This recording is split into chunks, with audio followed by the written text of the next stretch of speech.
요즘 세상은 정말 하나로 다 연결되어 있잖아요. 그래서 저 멀리서 일어난 사건 하나가 순식간에 우리 삶에 영향을 미치곤 하죠.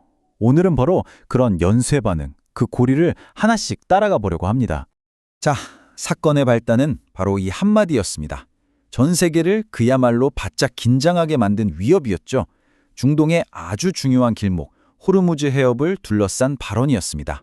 이 발언 하나가 나오자마자 엄청난 혼란이 시작된 거예요.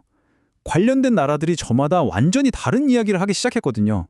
이걸 보세요. 정말 말이 안 맞죠. 미국 쪽에서는 협상 잘 되고 있어요 하는데 이란은 무슨 소리냐? 우린 협상 한 적도 없다고 딱 잘라 말한 겁니다. 완전히 정반대의 이야기죠. 자, 그럼 대체 누구 말을 믿어야 할까요? 상황이 이런 식입니다. 미국은 공격을 멈추겠다고 발표하는데 정작 이란 협상가는 그런 합의 자체가 없었다고 하잖아요. 이게 바로 요즘 말하는 정보전쟁의 민낯인 거죠.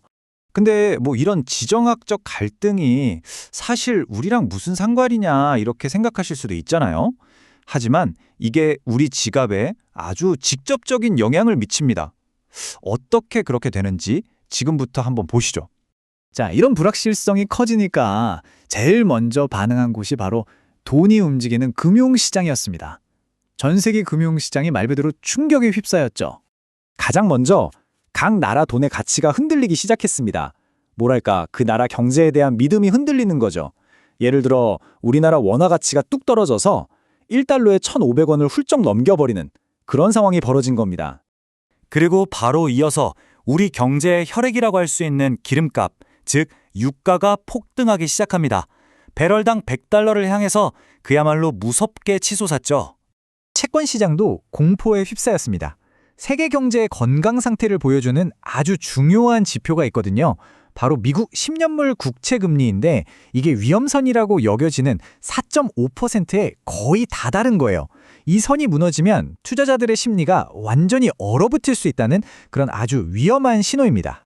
이게 왜 위험하냐면 바로 비용 인상 인플레이션이라는 걸 불러오기 때문이에요.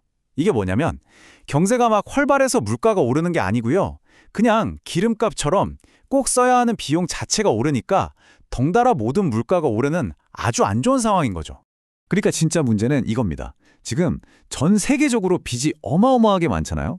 이런 상황에서 물가를 잡겠다고 중앙은행들이 금리를 막 올리면 이미 간신히 버티고 있는 경제가 와르르 무너질 수 있다는 거죠. 정말 진퇴양난의 상황에 빠지는 겁니다. 자, 이렇게 경제가 불안해지면 그 불똥은 어디로 튈까요? 바로 국내 정치입니다. 이 불안감이 국내 정치 싸움에 아주 좋은 연료가 되거든요. 이런 현상은 우리나라에서도 볼 수 있습니다. 예를 들어 울산 시장 선거 같은 경우 경제가 어렵다는 게 가장 큰 이슈가 되면서 누구 책임이냐를 두고 싸우게 되잖아요.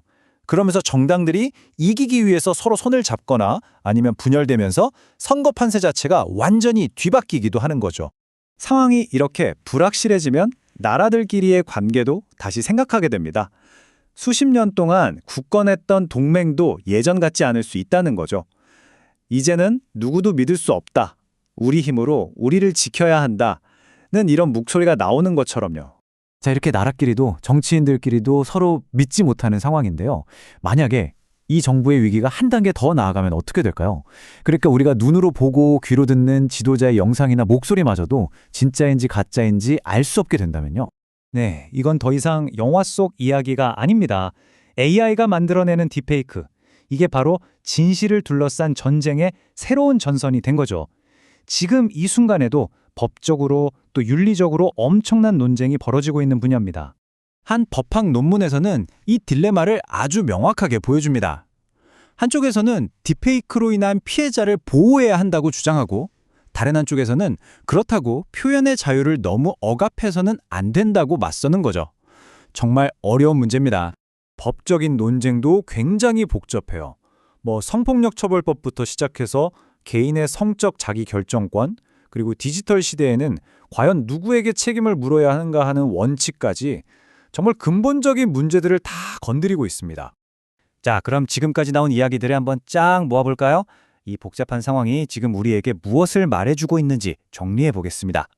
우리가 본 건 마치 하나의 깔때기 같아요. 저 멀리서 시작된 지정학적 갈등 하나가 깔때기를 타고 쭉 내려오면서 세계 경제를 뒤흔들고 국내 정치를 분열시키고 결국에는 기술을 이용한 가짜 정보 문제와 만나면서 진실이란 게 뭔지조차 헷갈리게 만드는 거죠. 그래서 이 새로운 시대에 우리가 가져야 할 가장 중요한 능력은 뭘까요? 바로 비판적 사고입니다. 이건 그냥 좋은 기술이 아니고요. 이제는 생존 도구가 됐어요. 그냥 정보를 받아들이는 게 아니라 이게 진짜일까? 질문하고 직접 확인하고 그 정보가 어떤 배경에서 나왔는지 이해하려는 노력. 이게 더 이상 선택이 아니라는 겁니다. 이렇게 진짜보다 더 진짜 같은 가짜가 넘쳐나고 정보가 무기가 되는 시대에 과연 우리는 어떻게 진실을 찾아낼 수 있을까요? 오늘 이야기는 여기서 마치지만 이 질문만큼은 계속해서 생각해 보셨으면 합니다.